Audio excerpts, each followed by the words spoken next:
There are places on this earth that seem to hold on to the past, unwilling to let the echoes fade. In the western reaches of Thailand, the jungle is swallowing the remnants of one of the most ambitious and lethal engineering projects in human history. To the world, it is the Burma Railway. To those who were forced to build it, it was known by a simpler name and a more terrifying name, the Death Railway. This is the story of how 288 miles of steel, timber, and sweat became a graveyard for thousands, and why 80 years later, the earth here still refuses to forget.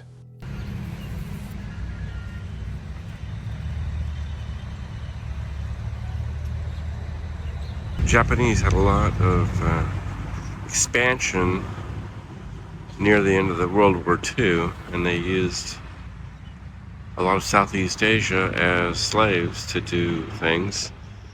A lot of these people were slaves who built the railway and died while doing it, and also during the war.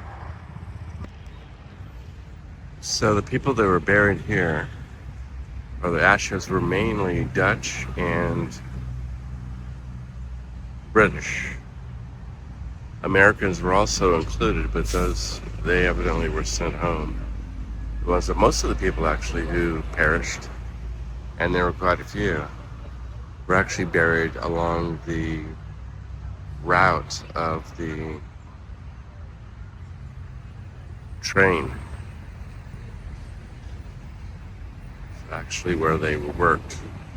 When they died, they just buried them right near the train tracks.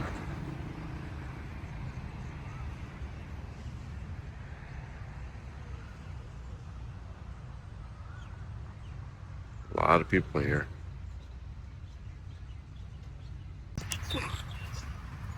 It's a well manicured cemetery. Gorgeous. They have these plants in between every grave stone.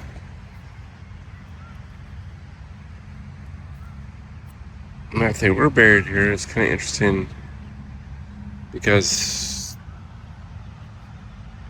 it doesn't look as if they're big enough in between the graves. It's pretty.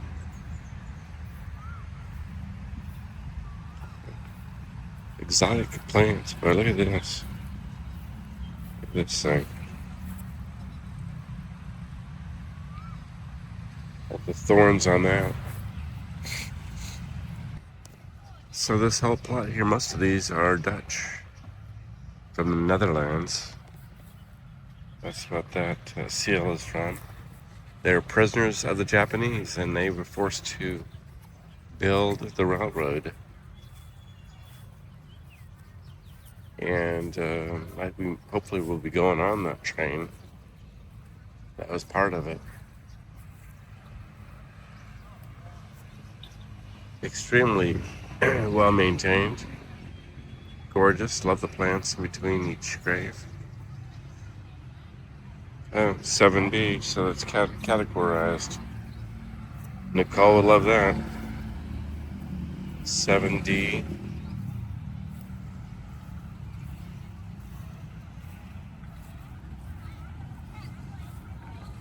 And again, this memorial is dedicated to the memory of the Dutch prisoners of war who died in Burma and Thailand, and whose bodies were never recovered. By 1942, the Japanese Imperial Army faced a strategic crisis. Their maritime supply lines to the forces in Burma were being decimated by Allied submarines in the Indian Ocean. They needed a land route, a secure umbilical cord to feed their ambition. The proposed path was a nightmare: dense tropical jungle, deep ravines, and rugged limestone mountains. Japanese engineers estimated it would take 5 years to complete. The military high command demanded it in 16 months. It was an impossibility they intended to achieve through the sheer exhaustion of human life. This is the bridge of the River Kwai. Always heard about this in the movies. Madness. Madness.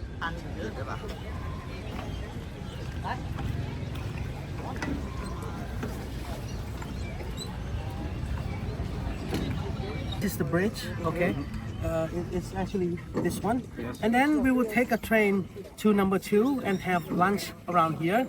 And then we will drive to the Konyu cutting number 4. So this is the 415 kilometers distance. On November 1942, the British built the train track into Thailand first.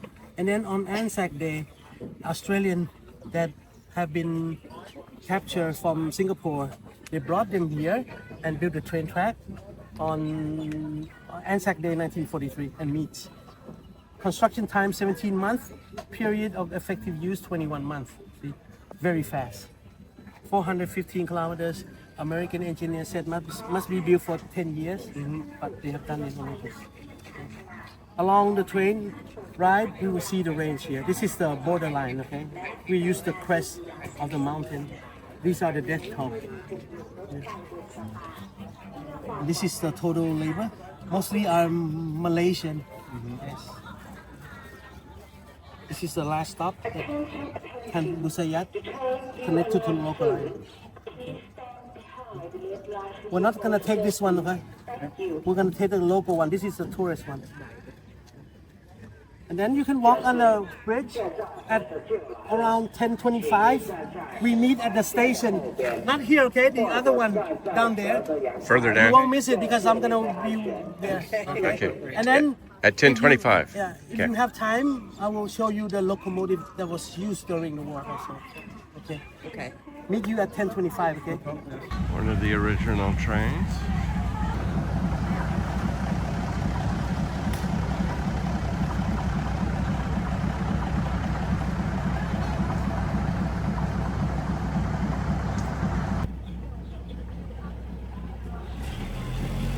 So many questions.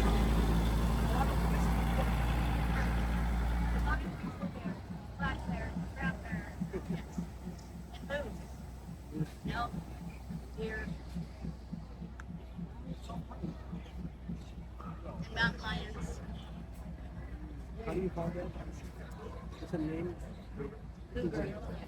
Would be like around 15 kilometers from here. But they misunderstand about the name again.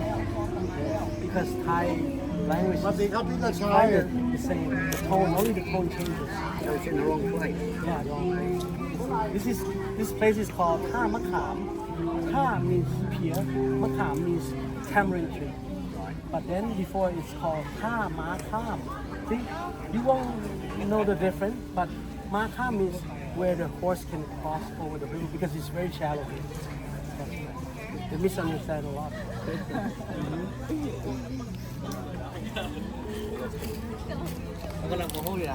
This side is the Japanese base. The other side is the POW's camp on the left. Like you asked me, 200 meters around will be only a foundation left. It's a wooden one. And it's not made by bamboo.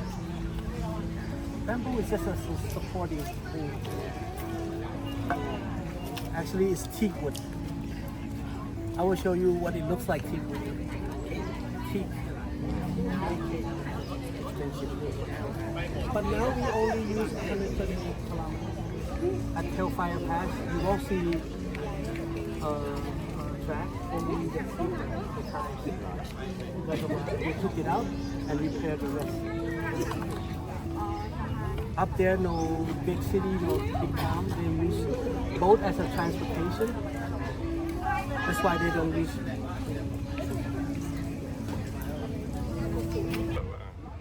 El famoso trozo. ¿Eso qué? Este es el trozo famoso, aquí donde se murieron casi todos.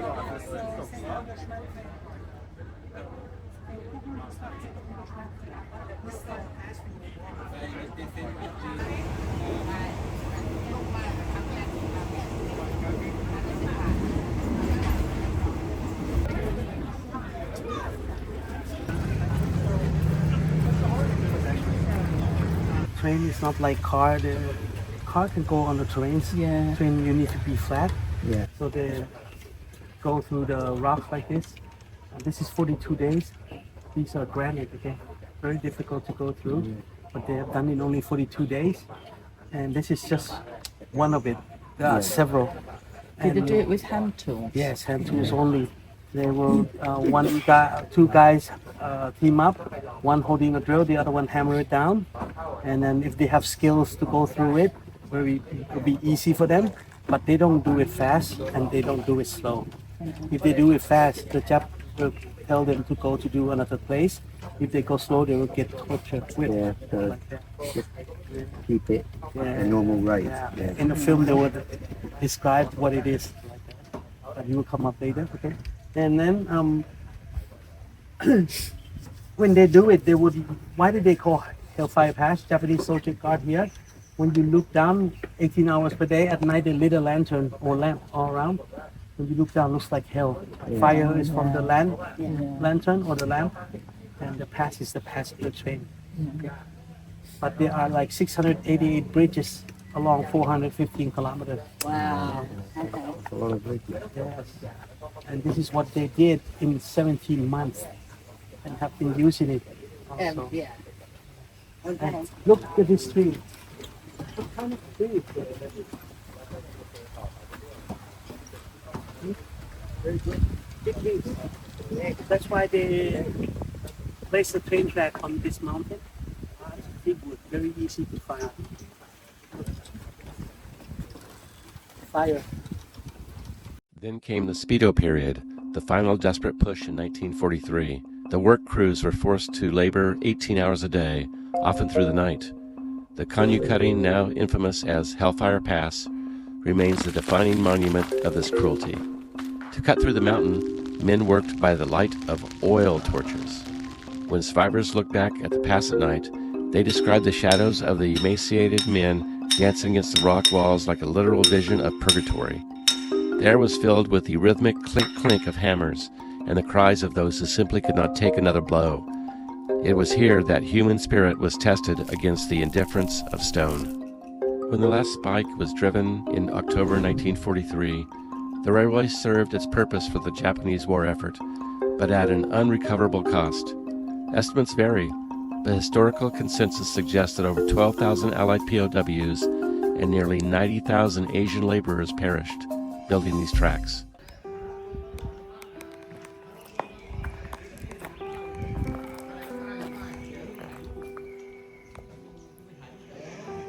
Original railroad crossings for track to be laid over.